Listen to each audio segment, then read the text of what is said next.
Good morning student. Next lecture है हमारा linear का। हमने 6th चैप्टर स्टार्ट किया था, अलजेब्रा ऑफ लीनियर मैट्रिक्स। इससे पहले हमने क्या किया था, मैपिंग जो थी हमारे पास 1 1 ऑन 2 के लिए हमने किया था, सिंगुलर और नॉन सिंगुलर के लिए प्रूव किया था। फिर हमने मैट्रिक्स स्टार्ट की थी इन्वर्टिबल के लिए। तो अब हम करने जा रहे हैं इन्वर्टिबल जो लीनियर ट्रांसफॉर्मेशन है उसके एग्जाम्पल कैसे हैं, या हमें क्वेश्चन जो अटैम्प्ट करने हैं वो कैसे करने हैं। तो देखिए, सबसे पहले हमारे पास क्या है, टी हमारे पास एक मैपिंग डिफाइन कर रखी है R3 to R3। Be a linear operator जिसमें डोमेन और रेंज सेम होती थी, उसमें हमने क्या बोला था, इसे लीनियर ऑपरेटर बोला था, या फिर हम इसे एक लीनियर ट्रांसफॉर्मेशन भी बोल सकते हैं। डिफाइनिंग बाय दिस, इस मैपिंग को हमने ऐसे डिफाइन किया है, T of x Y Z किसके इक्वल है, X plus Z, X minus Z, and third element कितना है, Y. Show that T is a invertible, T हमारे पास क्या है, इन्वर्टिबल है, एंड फाइंड टी इनवर्स, और टी का हमें इनवर्स फाइंड आउट करना है। अब देखो, चूंकि हमारे पास क्या मैट्रिक्स दे रखी है, टी को हमने कैसा बताना है, इन्वर्टिबल बताना है। और इन्वर्टिबल के लिए हमने थ्योरम्स भी की थी कि अगर टी को आप इन्वर्टिबल बोल रहे हो तो उस मैपिंग को आप क्या प्रूव कर दो कि मैपिंग आपके पास क्या है, 1 1 है और ऑन 2 है। इन्वर्टिबल के लिए यही कंडीशन थी, ठीक है। तो हम क्या करेंगे, जो भी आपके पास मैपिंग डिफाइन कर रखी है, अगर आप उसे इन्वर्टिबल प्रूव कर रहे हो, इसका मतलब उस मैपिंग को आप 1 1 और ऑन 2 प्रूव कर दो, ठीक है। तो देखो, सबसे पहले हम प्रूफ में क्या कर रहे हैं, या सॉल्यूशन में हम कैसे लिख रहे हैं, सेम वही कि हमें पता है जो लीनियर ट्रांसफॉर्मेशन होगी वो इन्वर्टिबल होगी if and only if it is 1 1 and on 2, वो क्या रहे, 1 1 भी रहे और ऑन 2 भी रहे, ठीक है। तो फिर हम उसके अकॉर्डिंग ही सॉल्व करेंगे। अगर हमारे पास मैपिंग 1 1 है और ऑन 2 हम 1 1 और ऑन 2 प्रूव कर रहे हैं, तो सबसे पहले हम टी को क्या करेंगे, 1 1 प्रूव कर दो इन्वर्टिबल के लिए। इन दोनों कंडीशन को 1 बाय 1 प्रूव करेंगे। अब देखो, 1 1 प्रूव करने के लिए हम क्या करेंगे, इस डोमेन में से एलिमेंट लेंगे। अब डोमेन हमारे पास R3 में डिफाइन है, तो ऑब्वियस सी बात है, इसके दो एलिमेंट हमने लिए, let U1 and U2 belongs to R3, domain के एलिमेंट ले लिए।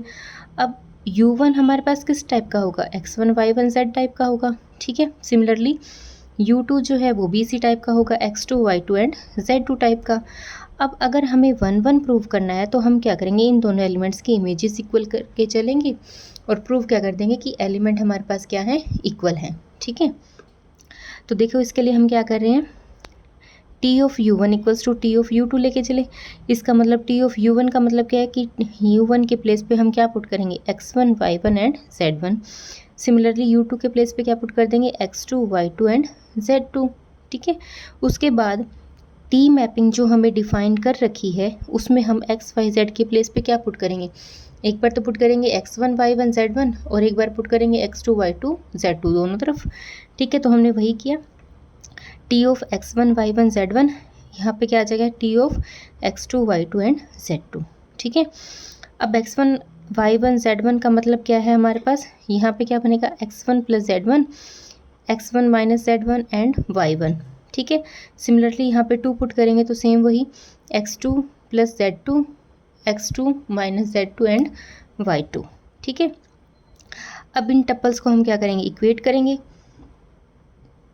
अब फर्स्ट एलिमेंट फर्स्ट के साथ कंपेयर होगा, सेकंड सेकंड के साथ और थर्ड थर्ड के साथ। अब देखो, यहाँ से हमारे पास क्या रिजल्ट आ रहा है, Y1 किसके इक्वल आ रहा है, Y2 के इक्वल आ रहा है। जब आप इन रिजल्ट को आपस में सॉल्व करोगे तो आप X1 की वैल्यू निकाल के यहाँ पे पुट कर देना, तो आपके पास किसका रिजल्ट आएगा, सारा का सारा Z1 और Z2 की फॉर्म में आ जाएगा। सिमिलरली Z1 और Z2 कोई भी वैल्यू आप निकालोगे, इन दोनों में पुट कर देना, तो वहाँ से हमारे पास ये रिजल्ट आएंगे, ठीक है। Y1 तो निकल ही गए, यहाँ से हमारे पास X1 X2 इक्वल आ जाएंगे, यहाँ से हमारे पास Y1 Y2 ऑलरेडी आ ही चुके हैं, और Z1 Z2 यहाँ से हमारे पास इक्वल आ जाएंगे। मतलब इन इक्वेशंस को जब आप सॉल्व करोगे तो ईजिली हम देख सकते हैं कि ये कंपोनेंट आपके पास इक्वल आ जाएंगे, ठीक है। इसका मतलब अगर ये सारे एलिमेंट इक्वल्स हैं तो ये टपल्स भी आपस में इक्वल हो जाएंगे, X1 Y1 Z1 equals to X2 Y2 Z2, ठीक है। और ये एलिमेंट किसके इक्वल ऐड किया था, U1 के इक्वल ऐड किया था। ये एलिमेंट किसके इक्वल ऐड किया था, U2 के इक्वल ऐड किया था। तो U1 किसके इक्वल आ गया, U2 के। लेके क्या चले थे, टी ऑफ U1 किसके इक्वल है, टी ऑफ U2 के इक्वल है। प्रूव क्या कर दिया, U1 किसके इक्वल आ गया, U2 के, ठीक है। तो इसका मतलब टी हमारे पास कैसा प्रूव हो गया, 1 1। अब नेक्स्ट हम प्रूव करेंगे ऑन टू के लिए। अब ऑन टू की डेफिनेशन के अकॉर्डिंग हम क्या करते थे कि for any V belongs to R3, मतलब को डोमेन का हम एक एलिमेंट लेके चलते थे। देन हम बोलते थे कि then there exist at least one U यहाँ का एलिमेंट होता था, सच दैट, जिसमें हम क्या करते टी ऑफ यू किसके इक्वल था, वी के इक्वल था। ये कंडीशन लेके चलते थे। अब ऑन टू की हम वही कंडीशन लेके चलेंगे। तो देखो हमने क्या किया, for x Y Z belongs to R3, T is on to if there exist X R S T, ठीक है, बिलोंग्स टू R3। तो हमने ये क्या किया, RST को तो किसका एलिमेंट ले लिया, डोमेन का, ठीक है, और XYZ को हमने क्या ले लिया, कोडोमेन का। क्योंकि यहाँ पे दोनों सेम है, इसलिए हम यहाँ पे डेफिनेशन का यूज़ करके बता रहे हैं कि एलिमेंट किस टाइप से होंगे, ठीक है। अगर ऑन टू है तो if there exist U belongs to R3, ठीक है, तो वो डेफिनेशन लगा दी such that T of U equals to V होगा, ठीक है। तो U हमारे पास क्या है, RST है, ठीक है, और V किसके इक्वल ले लिया हमने, XYZ के इक्वल, ठीक है। अब T ऑफ RST का मतलब क्या है कि मैपिंग के अंदर हम XYZ के प्लेस पे ये वैल्यू पुट करेंगे। तो वैल्यू हमने पुट कर दी, ठीक है। तो देखो फर्स्ट हमने क्या किया, x के प्लेस पे हमने r पुट करना है, y के प्लेस y के प्लेस पे s पुट करना है, और z के प्लेस पे t पुट करना है। तो इस मैपिंग में पुट करेंगे तो यहाँ पे क्या आएगा, देखो r, t के प्लेस पे z के प्लेस पे हमने t पुट करना है। सिमिलरली यहाँ पे क्या बन जाएगा, r प्लस टी, और ये r माइनस टी, और इसकी प्लेस पे s आ जाएगा। वो मैपिंग पुट कर दी, और ये किसके इक्वल है, XYZ के इक्वल। तो यहाँ से हमने क्या किया, इनको सॉल्व किया। फर्स्ट स्टेप पर फर्स्ट के इक्वल आ जाएगा, सेकंड थर्ड के थर्ड। अब यहाँ से हम क्या करेंगे, इस Q की वैल्यू को निकालेंगे, RST की वैल्यू को, ठीक है। तो R की वैल्यू हम क्या करेंगे, R की वैल्यू इन दोनों इक्वेशंस को जब हम सॉल्व करेंगे, एडिंग करेंगे, तो हमारे पास क्या आ जाएगा, T से T कैंसिल आउट हो जाएगा, 2R किसके इक्वल आ जाएगा, X प्लस वाई के इक्वल आएगा, और R की वैल्यू क्या आ जाएगी, X plus Y by 2। As हमारे पास गिवन ही है, ठीक है। टी को सॉल्व करेंगे तो सब्ट्रैक्ट कर देना इन दोनों इक्वेशंस को, 1 और 2 को, या नंबरिंग करके आप सॉल्व कर लेना, ये सिंपल से रिजल्ट है। तो टी हमारे पास क्या आ जाएगा, एक्स माइनस वाई बाय 2, ठीक है। अब सेम वही हमने एक्स वाई जेड आर का लिया था, ठीक है, एक मिनट, सॉरी, यहाँ पे एक्स वाई जेड जो था वो हमने किसका लिया था, R3 से लिया था। तो RST भी R3 का इम्प्लाई होगा रिजल्ट, ठीक है, बिलोंग करेगा। इसका मतलब RST जो है वो R3 का एलिमेंट बन गया। तो T ऑफ RST, ठीक है, वो हमारे पास क्या आ जाएगा, R की वैल्यू पुट कर दी, S की पुट कर दी, एंड T की पुट कर दी, और ये हमारे पास किसके इक्वल था, XYZ के इक्वल था, ठीक है। तो T को अगर हम इस तरफ शिफ्ट कर दें तो हमारे पास क्या रिजल्ट आ जाएगा, T इनवर्स XYZ किसके इक्वल था, RST के इक्वल था, ठीक है। इस T को हम यहाँ पे शिफ्ट कर देंगे, और ये मैपिंग किसके इक्वल थी, इसके इक्वल थी। तो ये हमारे पास इनवर्स भी डिफाइन हो गया, ठीक है। ऑन टू के अकॉर्डिंग हमने क्या किया, इसकी इनवर्स वैल्यूज़ को भी शो कर दी। यहाँ तक तो हमने इसे ऑन टू ही प्रूव किया था, ठीक है, कि T of V equals to T of U equals to क्या आ रहा है, V की फॉर्म में आ रहा है। तो ऑन टू प्रूव हो गया। ऑन टू के बाद हमने इन्वर्स किया, तो इन्वर्स को हमने क्या किया, इस T को आप यहाँ पे शिफ्ट कर दो, या इस T को हम यहाँ पे शिफ्ट कर देंगे, ठीक है। तो हमारे पास क्या रिजल्ट आ जाएगा, X plus Y, sorry, T inverse XYZ किसके इक्वल आ जाएगा, RST के इक्वल, और ये रिजल्ट किसके इक्वल है, इस फॉर्म के इक्वल है। इनको आप अलग अलग करके लिख सकते हैं, ठीक है। तो हमने इन्वर्टिबल के लिए यही चेक करना है, जो भी मैपिंग आपको दे रखी होगी उसके अकॉर्डिंग आपने क्या करना है। अगर इन्वर्टिबल के लिए चेक कर रहे हो तो आप क्या कर दो, मैपिंग को 1 प्रूव कर दो, फिर ऑन टू प्रूव कर दो, और नेक्स्ट आपको जो भी T इनवर्स वगैरह फाइंड आउट करने के लिए बोल रखा है तो वो प्रूव कर दो, ठीक है। बिल्कुल सिंपल से एग्जांपल है, एक्सरसाइज के क्वेश्चन है ये, देखो 3-4 एग्जांपल्स, 2-3 एग्जांपल है इसके एक्सरसाइज की, और 2 आई थिंक एग्जांपल है इसके। सिंपल से हैं सारे क्वेश्चन, ऐसे अटैम्प्ट होंगे, मैंने 1-2 बता दिया आपको। देखो अगेन हमारे पास एक मैपिंग डिफाइन करके है, इसे हम लीनियर ऑपरेटर बोल रहे हैं, define by T of XYZ, ठीक है, 2x 4x minus y, 2x plus 3y minus z, then show that T is invertible. और सेम वही T इनवर्स को भी फाइंड आउट करना है। तो सेम वही प्रोसेस हमने यहाँ पे भी फॉलो करनी है कि अगर हमारे पास इन्वर्टिबल है तो हमें पता है कि T हमारे पास कैसा होगा, 1 होगा और ऑन 2 होगा। तो पहली कंडीशन हम क्या लेके चले कि T को हम क्या प्रूव कर दें, 1, ठीक है। सेम वही T को 1 प्रूव करेंगे तो डोमेन के 2 एलिमेंट उठाएंगे, U1 U2। अब ये R3 की है तो R3 के अकॉर्डिंग हम क्या करेंगे, U1 हमारे पास क्या है, X1 Y1 Z1, और U2 भी हमारे पास क्या है, X2 Y2 Z2 की फॉर्म में है, ठीक है। तो टी ऑफ U1 किसके इक्वल हो जाएगा, टी ऑफ U2 के इक्वल हो जाएगा। ठीक है, तो U1 का रिजल्ट हमारे पास क्या है, x1 y1 z1 है। U2 की फॉर्म क्या है, x2 y2 z2 है। तो इसमें हम पुट करेंगे। अब जो मैपिंग डिफाइन करके उसके अकॉर्डिंग हम x1 y1 और z1 यहाँ पे पुट कर देंगे। सिमिलरली यहाँ पे भी x2 y2 z2 पुट कर देंगे। इन टपल्स को हम इक्वेट कर लेंगे, सेम पहले वाले क्वेश्चन की तरह ही करना है। अब यहाँ से देखो, ये दोनों से हमारे पास x1 x2 इक्वल आ जाएंगे। इन दोनों की वैल्यू किसी में भी यहाँ पे पुट कर दो, यहाँ पे पुट कर दो, तो आपके पास उसी अकॉर्डिंग वैल्यूज आती रहेंगी। ठीक है, तो y1 किसके इक्वल आ जाएगा, y2 के, और z1 किसके इक्वल आ जाएगा, z2 के। ठीक है, तो इसका मतलब अगर ये इक्वल है, कॉरस्पॉन्डिंग एलिमेंट इक्वल है, तो ये टपल्स भी क्या हो जाएंगे, इक्वल्स हो जाएंगे। x1 किसके इक्वल होगा, x1 y1 z1 किसके इक्वल होगा, x2 y2 z2 के इक्वल। इसका मतलब ये u था, ये हमारे पास v था, तो दोनों इक्वल आ गए। इसका मतलब मैपिंग हमारे पास कैसी प्रूव होगी, 1 1। ठीक है, बिल्कुल सिंपल से क्वेश्चन है। इन्वर्टिबल वाले क्वेश्चन सिंपल सारे ऐसे ही करने हैं आपने।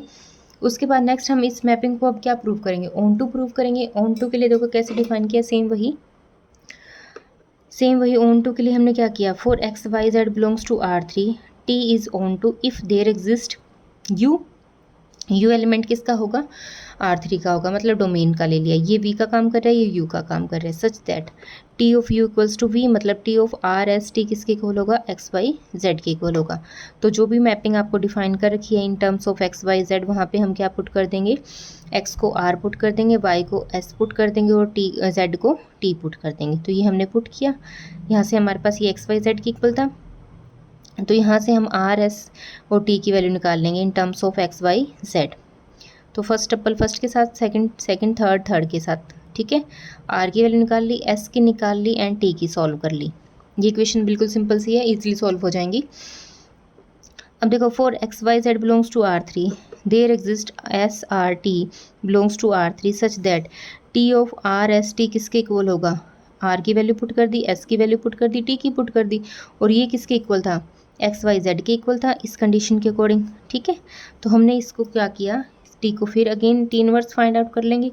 टी इनवर्स फाइंड आउट करेंगे तो टी को शिफ्ट कर देंगे। ठीक है, तो एक्स वाई जेड किसके इक्वल आ जाएगा, t inverse x Y Z किसके इक्वल आ जाएगा, r s t equals to x by two, same वही 2x minus y and 7x minus 3y minus z। तो मैपिंग हमारे पास 1 1 भी है, ऑन टू भी है, तो उस मैपिंग को हम क्या बोल रहे हैं, इन्वर्टिबल बोल रहे हैं। ठीक है, इन्वर्टिबल के अकॉर्डिंग ही हम आगे इसका टी इनवर्स भी फाइंड आउट कर रहे हैं। एक क्वेश्चन और है इसी टाइप का दे रखा है, सेम वही है, ये भी R square to are square दे रखा है, लीनियर ऑपरेटर दे रखा है, जो इस टाइप से डिफाइन कर रखा है। Then show that t is invertible and find formula for t inverse, और टी इनवर्स भी फाइंड आउट करना है। सेम वही स्टेटमेंट बस ऐसे दे रखी है, मीनिंग वही निकल रहा है। तो मैपिंग को हमने क्या किया, सबसे पहले 1 1 कंसीडर किया, दो एलिमेंट कंसीडर किए U1 and U2, T of U1 and T of U2 check किया। दोनों का रिजल्ट क्या आ रहा है, हमारे पास सेम आ रहा है। ठीक है, T of x1 y1 T of x2 y2 mapping में पुट करेंगे। तो फर्स्ट एलिमेंट y1 है, सेकंड हमारे पास क्या बनेगा 2x1 minus y1। Similarly y2 put करेंगे तो ये आएगी। अब यहाँ से हमारे पास ये दोनों इक्वल आ रहे हैं, तो ऑब्वियसली बात है यहाँ से x1 x2 के इक्वल आ जाएगा। ठीक है, अगर x1 x2 के इक्वल है, y1 y2 के इक्वल है, तो इनका मतलब ये टप्पल्स भी इक्वल आ गए, U1 U2 भी इक्वल आ गया, तो टी मैपिंग कैसी प्रूव होगी, 1 1। ठीक है, फिर ऑन टू के लिए चेक करेंगे, सेम वही प्रोसेस। अब ऑन टू के लिए सेम, यहाँ पे आप ये हमेशा ध्यान में रख लेना कि हमें ऑन टू के लिए सिर्फ डेफिनेशन अप्लाई करनी है, क्योंकि इसमें डोमेन और कोडोमेन लगभग सेम ही दे रखी है सभी में, मतलब लीनियर ऑपरेटर ऑलवेज डिफाइन कर रखा है इसके लिए। ठीक है, तो हमारे पास क्या रिजल्ट है, वी लिया हमने कोडोमेन का, t is onto if there exist u belongs to are square. ठीक है, such that t of r s equals to x y, same वही क्वेश्चन बन जाएगा आगे। फिर टी ऑफ आर एस का मतलब क्या है कि जो मैपिंग डिफाइन करके उसमें हम एक्स वाई को आर एंड एस से रिप्लेस कर देंगे, और फिर हम आर और एस की वैल्यू सॉल्व कर लेंगे। ठीक है, वैल्यू सॉल्व करने के बाद आर का रिजल्ट हमारे पास ये है, एक्स एस की वैल्यू क्या आ गई, एक्स आ गई। ठीक है, तो टी ऑफ आर एस की वैल्यू हम यहाँ पे पुट करेंगे, और ये किसके इक्वल है, एक्स वाई के इक्वल है, तो मैपिंग हमारे पास ऑन टू प्रूव होगी। ऑन टू के अकॉर्डिंग हम क्या करेंगे, इस टी को शिफ्ट कर देंगे, टी को शिफ्ट कर दिया मतलब कि ये रिजल्ट हमारे पास बनेगा। तो मैपिंग कैसी प्रूव होगी, 1 1 एंड ऑन टू। अब देखो लगभग मैंने सारे क्वेश्चंस करवा दिए हैं इसके एक्सरसाइज के, एक दो एग्जाम्पल, शायद एक एग्जाम्पल रहा है वो आप देख लेना, और एक्सरसाइज का भी एक ही क्वेश्चन रहा है। एक क्वेश्चन ये आप ट्राई करके देखना, सेम वही है कि इसमें डोमेन और रेंज सेम डिफाइन कर रखी है, डोमेन और कोडोमेन, लीनियर ऑपरेटर, मैपिंग ऐसे डिफाइन कर रखी है, show that T is invertible and find T, same वही प्रोसेस आपने फॉलो करनी है। 3-4 क्वेश्चन मैंने बता दिए आपको, सेम वैसे ही आपने मेथड अप्लाई करना है, बिल्कुल ही इजी क्वेश्चन है। कोई प्रॉब्लम आए तो वो हम डिस्कस करेंगे। यहाँ तक आपका 6 चैप्टर कंप्लीट होता है, ठीक है। तो लगातार हमने पहले 5 चैप्टर डिस्कस कर लिए हैं। 6 बिल्कुल इजी टॉपिक था, इसमें हमने क्या किया था, मैपिंग को सिंगुलर नॉन सिंगुलर चेक किया था, इन्वर्टिबल चेक किया था, ठीक है। तो इन्वर्टिबल के अकॉर्डिंग हमने उससे एक्सरसाइज के क्वेश्चन भी ट्राई कर लिए हैं। तो आज के टॉपिक में हम इतना ही करेंगे, नेक्स्ट हम स्टार्ट करेंगे हमारा नेक्स्ट चैप्टर। Thank you.